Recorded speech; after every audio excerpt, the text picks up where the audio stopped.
kita lihat sisi keuntungan dunia dari kurban. Karena kalau kita kan beribadah, sebelum berbicara akhirat, pasti kita berbicara dunia dulu. Karena kebetulan kita hidupnya di mana? Di dunia. Kan ada sebagian orang yang dia fokus terhadap akhirat, sehingga dia terkadang membenci dunia. Seolah-olah dia nggak hidup di dunia. Karena kita hidup di dunia, berarti kita pun butuh dengan dunia. Kan itu ya? Maka ibadah ini ada nggak sih keuntungan di dunianya? Kita lihat sejarah kurban, Pak. Siapa orang yang pertama kali berkurban?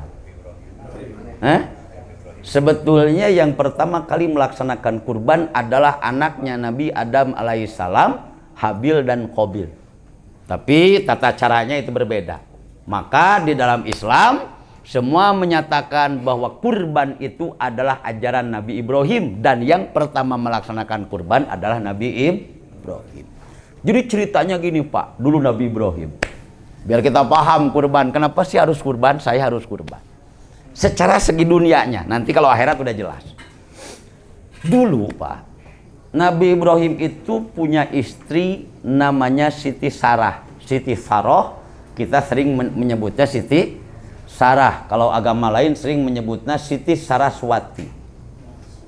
Ini Siti Sarah ini kebetulan punya penyakit.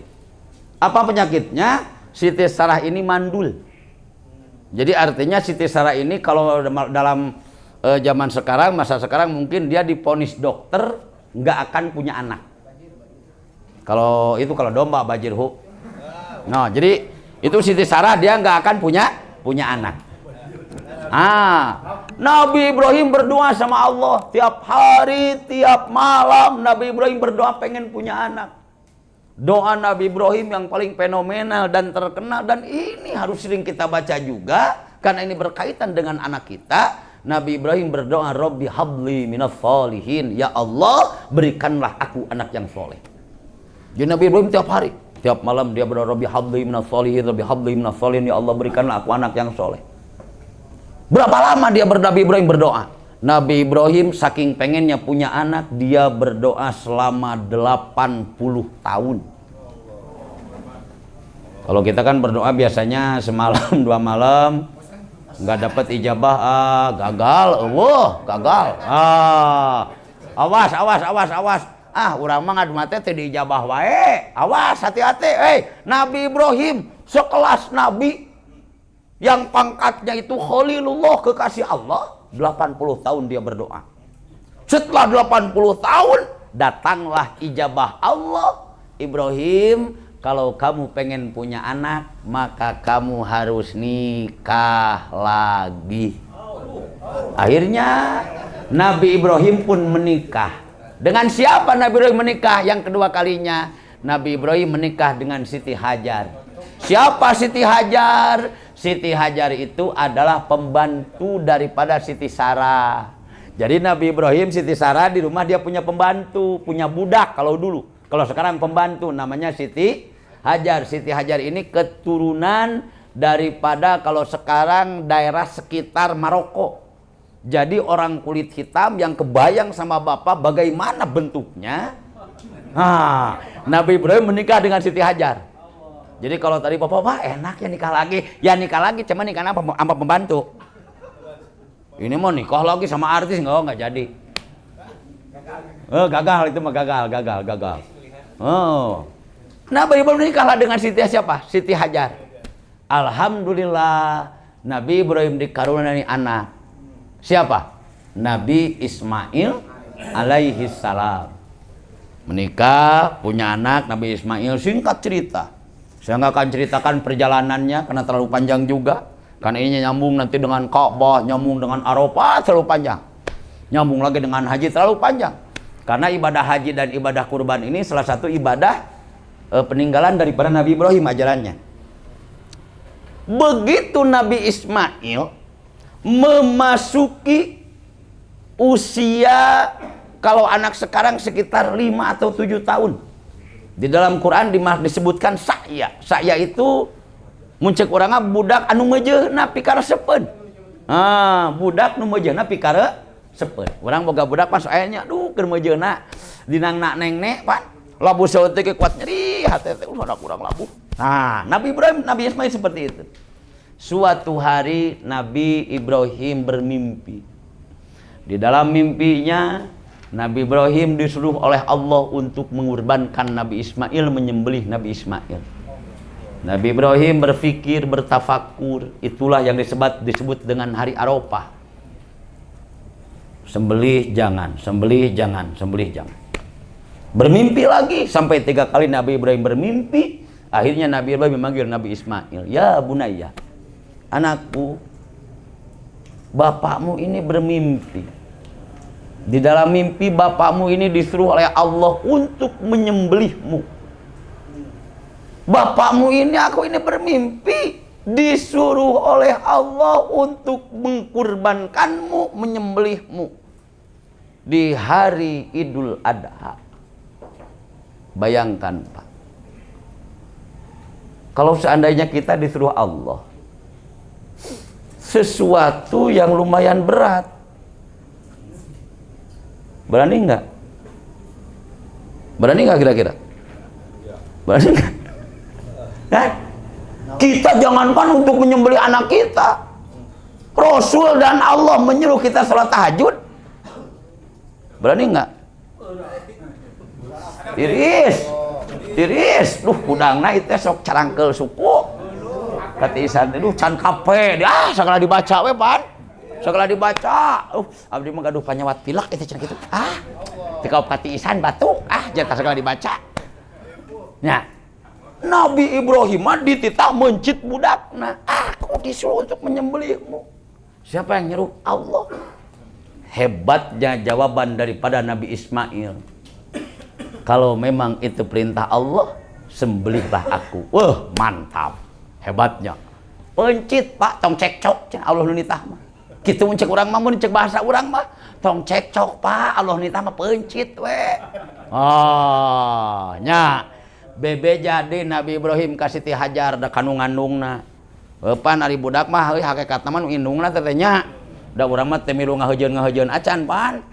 Bebeja kasih Siti Hajar. Non cek Siti Hajar ari perintah Allah mah tong cekcok pencit, Pak. Coba bayangkeun. Tiba heula Nabi Ibrahim hayang boga budak 80 tahun ngaduana. 80 tahun beliau berdoa, Allah ijabah, diberikan seorang anak Ismail. Ari geus boga budak kudu dipencit. Kabayang jika kieu urang hayang boga motor, hayang boga mobil, ngadua tiap teh ya Allah hayang mobil. Ya Allah hayang mobil. Karek ge kabeuli belaan nganyuk ngiridit, begitu lunas anu mau kitu. Kabayang seueulna pan. Nya atit. Bener teu? Ieu kabayang hayang budak ti baheula 80 tahun begitu beres dibere budak, ceuk Allah pencit. Kabayang perang batina. Kabayang perang. Tapi begitu dibejakeun ka pamajikanana, ka indungna, ka Siti Hajar, saya disuruh Allah untuk menyembelih Ismail. Kalau benar perintah Allah, laksanakan. Masya Allah. Singkat cerita, pada tanggal 10 atau yang sering kita sebut Idul Adha, Nabi Ismail dibawa ke suatu bukit yang hari ini sering disebut dengan Bukit Kurban atau Jabal Kurban, yang tempatnya ada di pinggir, di areal Mina. Kalau yang pernah hajian di areal Mina, di bawah ada jembatan, di atasnya stasiun. Di sini ada Jabal Kurban, ada tugunya. Untuk monumen ada tugu Jabal Kurban. Begitu Nabi Ismail, Pak, mau disembelih, datanglah iblis. Nah ini yang jadi masalah. Datanglah setan. Kata setan, Ibrahim, jangan kayak orang gila. Ente 80 tahun pengen punya anak, masa disembelih? Ya ini kan ibadah Allah yang nyuruh. Emang ibadah cuman nyembelih doang? Kan masih ada sholat, ada puasa, ada ngaji, ada baca Quran. Yang masih banyak jalan mendekatkan kepada Allah, bukan hanya kurban. Nabi Ibrahim tidak banyak cerita, diambil batu, dia lempar, itu setan, dia lempar, itu iblis. Iblis gagal, datang ke Ismail, masa ente mau-maunya disembelih?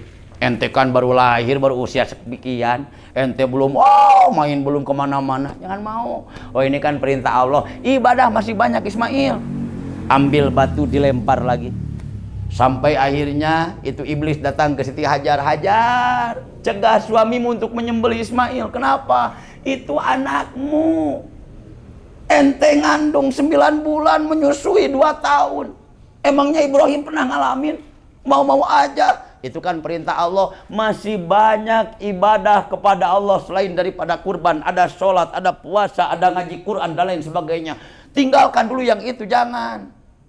Siti Hajar tidak banyak cerita. Dia ambil batu, dia lempar itu iblis. Maka adalah yang disebut syariat di dalam Islam waktu pelaksanaan haji. Ada yang disebut dengan lempar jumroh.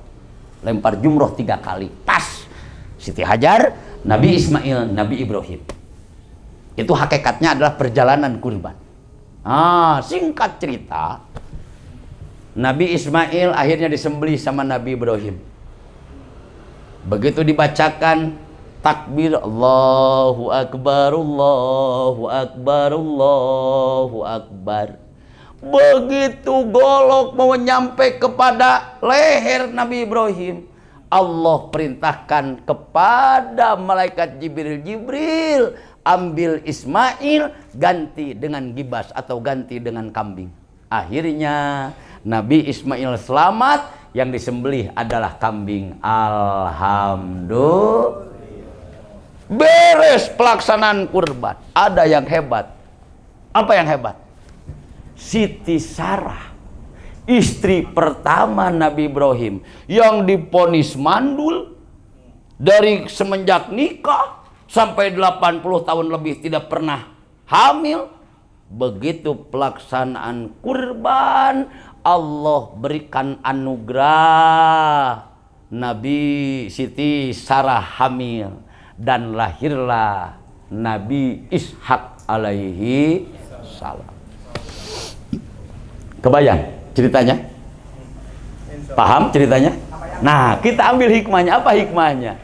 Hikmah yang pertama, apabila kita mau berkurban, uang yang kita belikan untuk kambing, uang yang kita belikan untuk sapi, harta yang kita keluarkan untuk kurban, maka harta itu akan diganti oleh Allah di tahun itu juga, sebagaimana Ismail digantikan dengan kambing.